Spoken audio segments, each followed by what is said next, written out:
মুসা নবী রোজা রাখছিলেন। মুসা নবী রোজা রাখতে গেলেন কেন? কারণ সেই দিন ফেরাউনের হাত থেকে আল্লাহ ওনারে কি করছেন? সেভ করেছিলেন। কি কঠিন নির্যাতন না ফেরাউন করেছিল। মুসা নবীর নামটাই কোরআনে আল্লাহ 136 বার নিয়েছেন। সুবহানাল্লাহ বলবেন না? কতবার?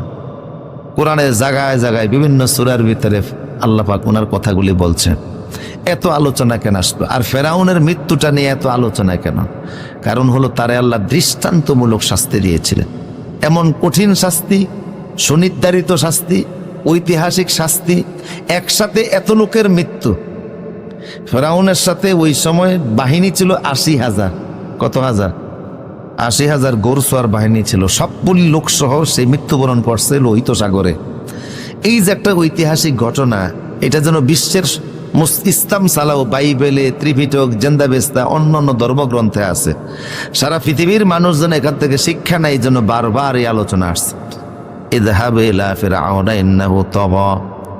মুসা নবীকে আল্লাহ বলছেন তুমি ফেরাউনের কাছে যাও, কারণ সে সীমা লঙ্ঘন করে ফেলেছে, বিদ্রোহী হয়ে গেছে।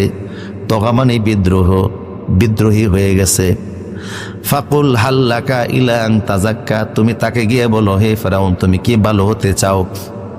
তুমি যদি ভালো হতে চাও, এই বিদ্রোহী জীবন থেকে বের হইতে চাও, আহাদিয়াকা ইলা রাব্বিকা ফাতাখশা, তাইলে আমি তোমারে এমন রাস্তা দেখাবো যে রাস্তায় চললে তোমার এত বড় জিন্দেগির সব পাপ আল্লাহ মাফ করে দিবে।